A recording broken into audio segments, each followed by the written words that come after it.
നമസ്കാരം. എല്ലാ പ്രിയ കൂട്ടുകാർക്കും മലയാള മനോരമ ശുഭദിനം പരിപാടിയിലേക്ക് ഹൃദ്യമായ സ്വാഗതം. സംതൃപ്തി അളന്നാൽ തൻ്റെ ദാരിദ്ര്യം മാറ്റണമെന്നാവശ്യപ്പെട്ടെത്തിയ യുവാവിൻ്റെ കയ്യിൽ അത്ഭുത കല്ല് നൽകി ഗുരു പറഞ്ഞു, ഇത് ഇരുമ്പെല്ലാം സ്വർണ്ണമാക്കി മാറ്റും, നിനക്ക് സുഖമായി ജീവിക്കാം. അയാൾ വളരെ പെട്ടെന്ന് ധനവാനായി. ധാരാളം സമ്പത്തായപ്പോഴേക്കും യുവാവിൻ്റെ മനസ്സമാധാനം നഷ്ടപ്പെട്ടു. കള്ളന്മാരെ പേടിയായി. ഉറക്കം പോയി. അയാൾ വീണ്ടും ഗുരുവിൻ്റെ അടുത്തെത്തി. കല്ല് തിരിച്ചു വാങ്ങാൻ ഗുരു ശ്രമിച്ചെങ്കിലും യുവാവ് പറഞ്ഞു, എനിക്ക് ദരിദ്രനാകാൻ കഴിയില്ല, സമാധാനവും വേണം. ഗുരു പറഞ്ഞു, അതിനുള്ള ഏക മാർഗം നിന്റെ സ്വാർത്ഥത ഉപേക്ഷിക്കലാണ്. സംതൃപ്തി ഒരു മനോഭാവമാണ്. പൊതുമാനദണ്ഡങ്ങൾ നിശ്ചയിച്ച് ഒരാൾ സംതൃപ്തിയാണോ അല്ലയോ എന്ന് തീരുമാനിക്കാനാകില്ല.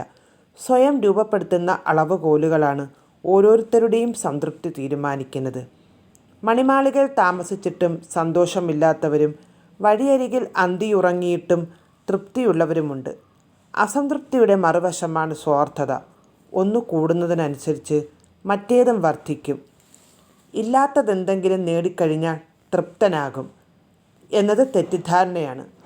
പുതുതായി നേടിയതിനോടുള്ള അഭിനിവേശം നഷ്ടപ്പെട്ട് കഴിയുമ്പോൾ മനസ്സിൽ വീണ്ടും അതൃപ്തി നിറയും. മറ്റുള്ളവർക്കുള്ളതെല്ലാം കൈവരിച്ചാൽ സുഖാനുഭവമുണ്ടാകും എന്നത് തെറ്റ്. അവർക്കുണ്ടാകുന്ന അധിക സമ്പാദ്യങ്ങൾക്ക് പിന്നാലെ പായുകയാകും പിന്നീടുള്ള ജീവിത ലക്ഷ്യം. സ്വയം തീരുമാനിക്കാതെ ആശകൾ ഒരിക്കലും അവസാനിക്കില്ല. ആകർഷകമായ അനേകം കാര്യങ്ങൾ അനുദിനം ചുറ്റിലുമുണ്ടാകും. അവയെല്ലാം കൈവശമാക്കുക അസാധ്യവുമാണ്. പുറമേയുള്ള എന്തിലെങ്കിലും തങ്ങളുടെ സന്തോഷം ബന്ധിപ്പിച്ചിരിക്കുന്ന ഒരാളും ഒരിക്കലും അത് കണ്ടെത്തില്ല. അവർക്ക് നേടാനാകാത്ത എന്തെങ്കിലും എപ്പോഴും പുറത്തുണ്ടാകും. ചിലർ മറ്റ് വ്യക്തികളെ അവരുടെ സംതൃപ്തിയുടെ താക്കോൽ ഏൽപ്പിക്കും.